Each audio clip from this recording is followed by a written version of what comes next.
Angel Hernandez sucks at his job, and we've got to talk about it because it's awful.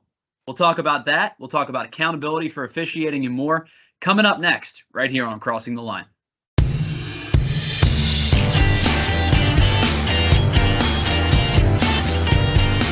What's going on, my friends? Welcome back to another edition of Crossing the Line. No podcast this time. We're going to break off into teams, if you will. It's funny enough, we're using teams to record this. Just the two of us today, myself, Tyler Zulli, Mark Fagnani with me as well. We didn't have this planned, but I got very agitated. And I get very agitated about a lot of things when it comes to sports, but nothing annoys me more, Mark, than poor officiating.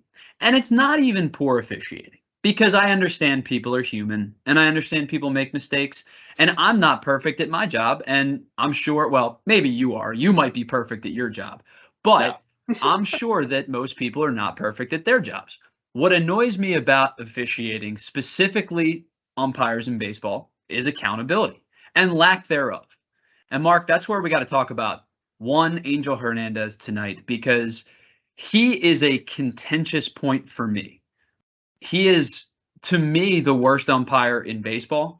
And not only do I believe he's the worst umpire in baseball, I think he's the worst official in the four major sports. Yeah, I mean, and it's bad that you have such a easy argument for that, too. He's so obvious. And, like, I love now that you can, like, see and they have, like, the umpire, like, scorecards at the end of the game because you can see just how bad he is. He's absolutely terrible. Earlier today, when you sent me that scorecard, I was baffled because I hadn't gotten to see it. It's terrible. Oh my God! And like I said to you earlier, it's not about the missed strikes. It's really the strikes that he missed and called balls. He's ruining these guys' like game, all because he just can't see straight. Like, what is this? So, and for those that may not know, the scorecard that Mark is referring to is kind of what brought this whole conversation up. Last night in the World Baseball Classic, which, by the way, if you've not checked out our podcast, we've talked about that. None of us really care, but I guess we do care because we're talking about it.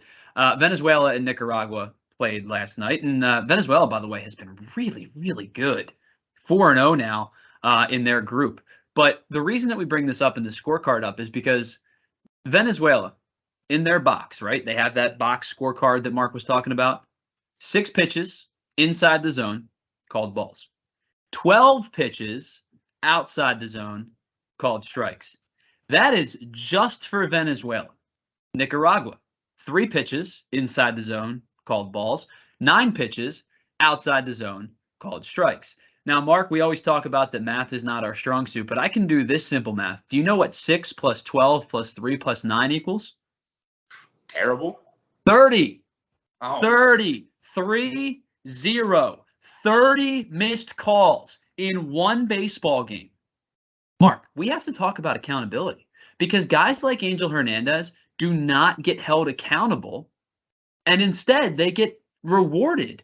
Now, this year was different. They basically said, you know, bleep off, you're not doing the World Series, but he's done World Series before. He's done All-Star games before. There is no accountability for these umpires. It's a problem that because he's a tenured umpire now, I think it's like 30 years now, basically. Like, crazy. That he essentially has no anybody to get any kind of like, you know, credibility. I don't even know. He constantly messes up. Nothing happens. He gets rewarded with a World Baseball Classic game. Like, why are you doing these games if you can barely even do the MLB spring training games? Like, this guy, it's incredible that he's making almost $450,000 a year to be this bad. There's no way is that what a Major League Baseball umpire makes? Top tier, because he's tenured out so long. Sure. He's at like 430 to 450, I'm pretty sure. That's disgusting. If I could be bad at my job, listen, you could maybe ask my employer. I'm probably not very good at my job. Maybe I'm average. I'm like baseline. But if I could be as bad at my job as Angel Hernandez is at his job and make $450,000 for it, I would run away with that robbery as well. That's a heist. That's literally Ocean's 11 type heist. Oh my God. It feels like he's just like reaching in the piggy bank right now. I don't understand how they're just continuing to let him do this too. And like, He's not even a crew chief anymore. Doesn't matter. He's still out there. He still gets to be behind the plate.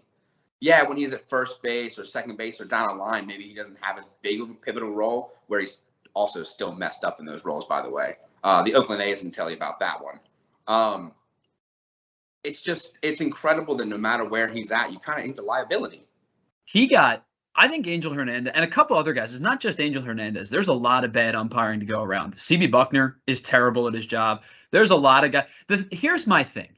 If I know the umpire's name by heart, you're either really, really good, like my man Pat Hoberg. Oh, baby. He's the best. Or you're terrible, like Angel Hernandez and CB Buckner. And Angel Hernandez, I think specifically, he almost got hidden by one man.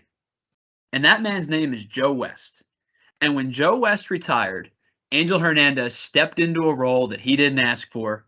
He's the hero that we neither need nor deserve. And that becomes the worst umpire in all of baseball. And the worst official in the four major sports. I can't speak for the Premier League. I don't follow it that way. I can't speak for, I don't know if NASCAR has officials. But like of the four major sports, he's objectively the worst. It's where are the Pat Hobergs of the world? Where do they find him? Because they got to go out and find more of him. That dude, perfect game in the World Series. If you look at his record, I mean, I think if I looked last time, he's something like 98% or more. Incredible.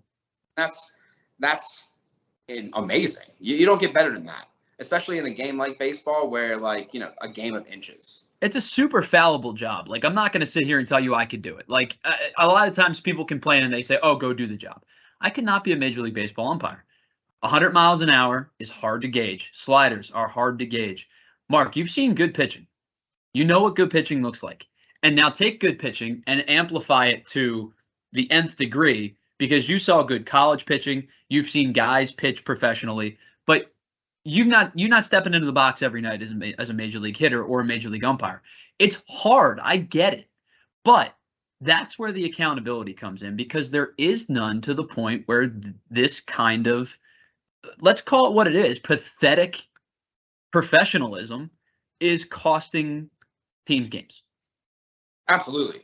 I mean, you alluded to it. I played in college. I've seen bad strike zones. I'll be honest, though, I expected it at that level. At that level, they aren't refined. They aren't perfect. I wasn't at the D1 level. Even those guys probably aren't refined and perfect. Well, you saw that guy in New Orleans the other night throwing a temper tantrum. Oof. That was bad. That was bad. It's bad when the other team's catcher is stopping you from going after an umpire, because even that was terrible. But what is the accountability? How do you hold them accountable? What's the method here? What's the process? Is it, do we have to go to the robot strike zone? I would hate to do it. I would hate it, but is that what we have to do? I like the human aspect. Don't get me wrong. I think umpires, because I was a catcher, I loved it. It's a relationship you build. You are saving that guy behind you, so maybe you get a call or two. You're not getting, like the Gene Segura a couple, I think last year, it was 6 feet off. Right. Got that call? You can't strike out on a ball that's 6 feet and that close to you, basically. Like, come on, man. There's an art to tricking an umpire, but you can't do it like that. And you're not doing it as often as Angel Hernandez seemed to be getting tricked. Right. And to kind of wrap this thing up, I think I'd love to know how you feel. I feel like you may feel the same way with the conversation that we've had. I should not be uttering the name Angel Hernandez as often as I do. And so there was a running joke with guys that I worked with at the radio station that I had a list of guys that I gave a lot of flack to.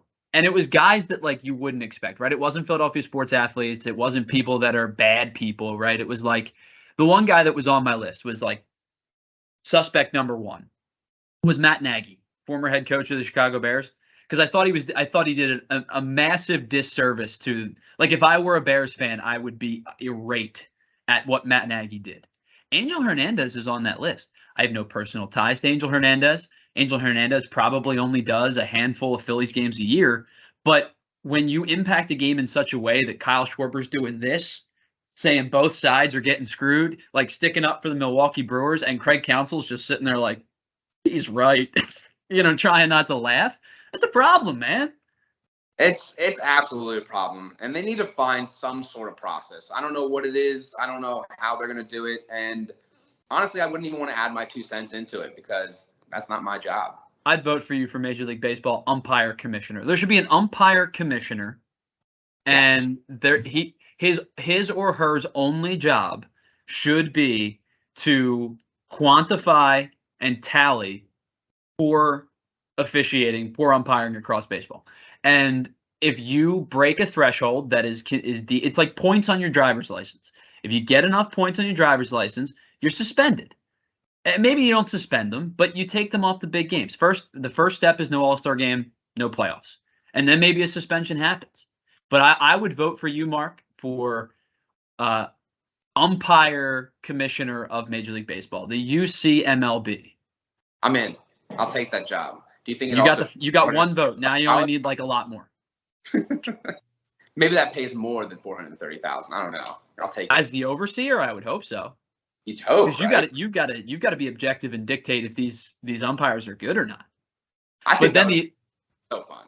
The issue becomes you're the one that's going to have to make the robot umpire decision. Yeah. We'll get there when we get there, right? When our robot umpire overlords decide they want to take over, you're going to be the scapegoat. Yeah, we'll just send everything to New York at that point. Mark, listen, we're not going to hang around too long. I appreciate you joining me. This was a lot of fun. I feel like this was almost a therapy session for me and you.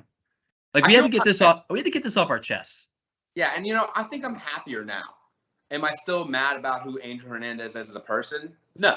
Am I mad about who he is as an umpire? Absolutely still. But I feel a little bit better about it now. Well, maybe this helps somebody. If I can help one person feel better about how they feel about Angel Hernandez and poor umpiring, then I think that we did a good job. Yeah, that's all it takes, right? Mark, you and I will catch back up next Monday for the next edition of Crossing the Line podcast. Be sure to check out all the videos we posted so far. Apparently, we're prognosticators of the NFL free agency class. Didn't know that was a thing, but apparently we are. And later this week, we will also hear from the other two members of the party, Jack Molesky and Mike DeVellis. They'll do a little bit of a breakdown of the NCAA tournament as that begins Thursday as we record this, but you may catch that later. So for everybody that got a chance to hang out with us today, we appreciate you. Catch us on YouTube, of course, at Crossing Line Podcast, and you can find us on Twitter. Most of our Twitter handles are just our names, which is great. I didn't know that we would be able to do that, but it's how it went. So catch us all on those Twitter handles. We will check back with you next Monday. Mark and I will on the next edition of Crossing the Line Podcast. Have a great rest of your night.